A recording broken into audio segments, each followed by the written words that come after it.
उत्तर प्रदेश में विधानसभा चुनाव की तैयारियां जोरों पर हैं। देश का सबसे बड़ा सूबा 2022 में नई सरकार चुनने के लिए तैयार हो रहा है। सभी राजनीतिक दल इसके लिए अपनी अपनी रणनीति बना चुके हैं। वहीं सभी पार्टियों द्वारा वर्चुअल तरीके से प्रचार प्रसार किया जा रहा है। सत्ताधारी भारतीय जनता पार्टी और समाजवादी पार्टी के बीच अभी कड़ा मुकाबला होना तय माना जा रहा है, लेकिन भाजपा के द्वारा अब समाजवादी पार्टी में सेंध लगाने का काम किया गया है। उसके बाद भी बहुजन समाज पार्टी और कांग्रेस के साथ तमाम छोटी पार्टियां भी 2022 के दंगल में उतरने के लिए कमर कस चुकी हैं। यही जानने के लिए हमारे संवाददाता धर्मेंद्र राजपूत ने बुलंदशहर के ग्रामीण क्षेत्रों में जाकर ग्रामीणों से बातचीत की है। तो ग्रामीणों ने इस बार किसकी सरकार बनाने का मन बना लिया है, देखिए पूरी रिपोर्ट में। नमस्कार, मैं हूं आपके साथ धर्मेंद्र राजपूत। आप देख रहे हैं TV1 इंडिया न्यूज। चुनावी माहौल है, चुनावी तैयारियां हैं।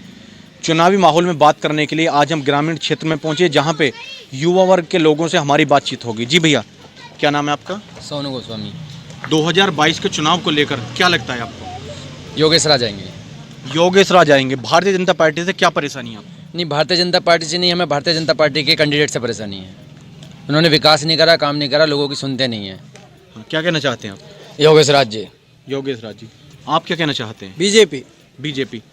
क्या खुशियाँ मिली हैं आपको बीजेपी आने से? गुंडाराज से मुक्ति मिली है जी। और जो काम हुए हैं सड़कों पर, जैसे सरकार की योजनाएं हैं, उज्ज्वला योजना और राशन वितरण और बहुत सारी योजनाएं हैं ऐसी जिनसे हमें लाभ मिला है, इसलिए बीजेपी को सपोर्ट करेंगे।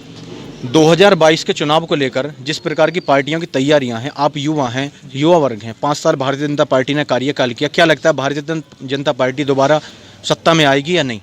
जी देखिए, जिस तरह से भारतीय जनता पार्टी ने कार्य किया है वो तो अच्छा किया है, हर तरह से ठीक है, लेकिन जो क्षेत्र के जो कैंडिडेट होते हैं वो अपने वादों पर खरे नहीं उतरते हैं, जिससे क्षेत्र की जनता नाराज़ है। और अब की बार उन्हें कैंडिडेट की वजह से क्षेत्र में जो उन्हें नुकसान थोड़ा झेलना पड़ेगा, क्योंकि उन्होंने जनता को परेशान किया है और विकास थोड़ा क्षेत्र में नहीं कराया है, इसे लेकर जनता थोड़ी नाराज़ है। तो इस वक्त जो क्षेत्र में है विधानसभा 66 की अगर बात करें, आपकी उम्मीद और आपके मत के हिसाब से क्या लगता है कौन होगा प्रत्याशी विधानसभा 66 से?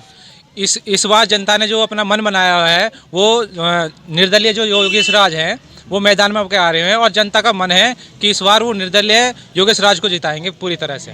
वो जनता योगेश राज के साथ है। क्या माहौल है 2022 चुनाव का? माहौल तो यह है जी, सरकार बदलेगी और सरकार बनेगी जी अखिलेश की। अच्छा, अखिलेश की सरकार, ऐसा क्यों? बदलाव चाहते हैं, उन्होंने कुछ नहीं करा। यहाँ के विधायक रह चुके हैं, यहाँ पे देवेंद्र लोधी रह चुके हैं यहाँ पर, इसने कुछ नहीं करा। 5 साल में आए नहीं, आज तक झाँके नहीं। हमारे गांव में आज तक झाँके नहीं, कोई बच्चा भी नहीं जानता ना कौन सा यहाँ पे MLA हैं, कौन से नहीं है। किस गांव की बात कर रहे हैं? आपके विधायक देवेंद्र लोधी आपके गांव में नहीं आए? चंदियाने की बात कर रहे हैं। अच्छा, आपको नहीं लगता कि पुराने 5 साल के कार्यकाल में विधायक देवेंद्र लोधी जी का जब विधायक थे उस टाइम 2 साल कोविड दौर में गुजरे, 3 साल में उन्होंने कोई विकास कार्य नहीं किया? यहाँ 2 साल में तो इसमें चले, कोरोना में चले, यहाँ पे कोई विकास नहीं करा। 3 साल वैसे निकल गई, कुछ भी नहीं करा इन्होंने, न झाँके नहीं आज तक। निकलने परेशानी होती है यहाँ पे, सड़क सब मेन रोड रास्ता बिल्कुल बेकार है। अपने इलाके में 12 वर्ष से चिंदियाने में यहाँ पे कुछ विकास नहीं करा इन्होंने। इस बार अपना विधायक किसे देखना चाहते हैं आप? विधायक हम दिन नवाज को जाते हैं। दिन नवाज आएंगे, पूरे बहुमत से आएंगे और जीत के जाएंगे जी, अच्छे बहुमत से। 2022 के चुनाव में आप किसकी सरकार चाहते हैं? अखिलेश यादव के। अखिलेश यादव की सरकार क्यों? वो इसलिए कि मैं काफ़ी साल से पढ़ाई करता हुआ आ रहा हूँ, एक विद्यार्थी हूँ, और इसमें के कुछ भी किसी की जॉब नहीं लग रही, किसी भी भाई की, और अगर अखिलेश भाई की सरकार होती तो अब तक हमारी जॉब लग जाती। तो हम परेशान हैं काफ़ी टाइम से, तो हम सरकार देखना चाहते हैं अखिलेश भाई की, अखिलेश यादव। अच्छा, विधानसभा 66 से आप किसे वोट देंगे? दिलनवाज भाई को वोट देंगे। दिलनवाज भाई ने, अब से पहले भी दिलनवाज भाई रह चुके हैं, उन्होंने हमारे गांव चिंदियाने में सड़क बनवाई बहुत बढ़िया तरीके से, और अभी तक सड़क ऐसी की ऐसी है और नहीं टूटेगी इंशाल्लाह, काफ़ी टाइम तक ये।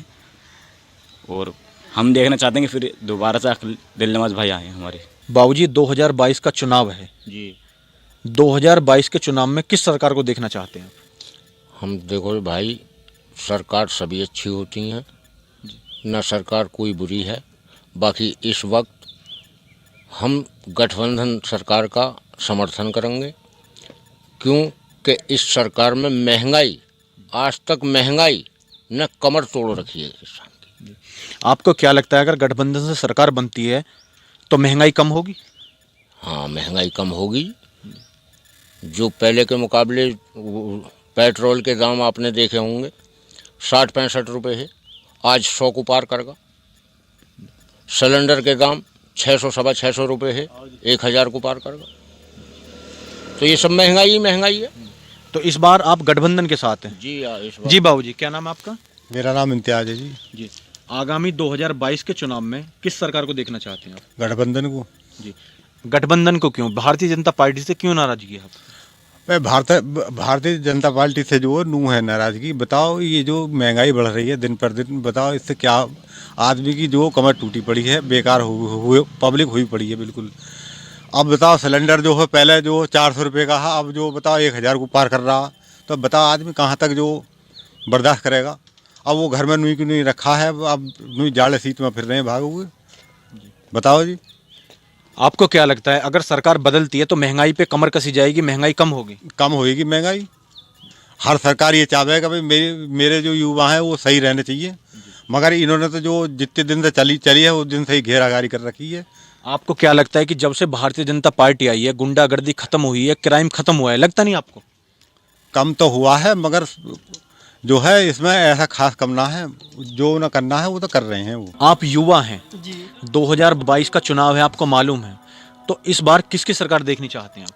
मैं तो बस यही चाहता हूँ कि जिसको मेरे बड़े लोग करना चाहेंगे उन्हीं के ऊपर मैं डिफेंड करूँगा। लेकिन मैं ये कहना चाह रहा हूँ आप लोगों से कि जब से मैं काफ़ी टाइम हो गया है मैं देख रहा हूँ, सपा सरकार में बहुत सारी जॉब निकली थी और युवा सेलेक्ट भी हुए थे, लेकिन 2019 में लगभग 18-19 में SI की भर्ती निकली थी, वो अभी तक सिलेक्ट नहीं हो पाई है। वो सिलेक्ट कब होगी मैं इसके बारे में जानना चाहता हूँ। और मैं ये कहना चाह रहा हूँ कि लगभग जो भी भर्तियाँ निकलती हैं वो बीच में ही लटक जाती हैं, कोई एक्सेप्ट नहीं हो पा रहा है। शिक्षक भर्ती निकली थी 69,000 लगभग की, और वो भी अब तक कंप्लीट नहीं हुई है। ये कब कंप्लीट होगी? युवा बेरोजगार। देखिए, शिक्षक भर्ती भारतीय जनता पार्टी में निकाली गई थी, बहुत सारी भर्तियां भारतीय जनता पार्टी में निकाली गई हैं। तो आपको क्या लगता है कि अगर दोबारा भारतीय जनता पार्टी आती है तो भर्तियां आएंगी या नहीं? मुझे लगता है कि भर्ती नहीं निकाली जाएगी, क्योंकि कुछ टाइम पहले ही शिक्षक भर्ती के लिए टेस्ट दिया था बच्चों ने, वो भी टेस्ट लगभग कैंसिल ही कर दिया है। और वो उन 22 लाख बच्चों का कहना था कि अब पे हम उससे कैंडिडेट मतलब कि उस पार्टी को वोट देंगे जो पार्टी स्टूडेंटों का भला चाहती हो। तो आपको लगता है कि गठबंधन अखिलेश यादव जी शिक्षकों का और भर्तियों का ध्यान रखते हैं? जी, वो भर्तियों का ध्यान रखते हैं, क्योंकि उन्होंने बहुत भर्तियां निकाली थी और सारी जितनी भी जॉब उन्होंने दी थी वो बच्चे सेलेक्ट हो चुके हैं।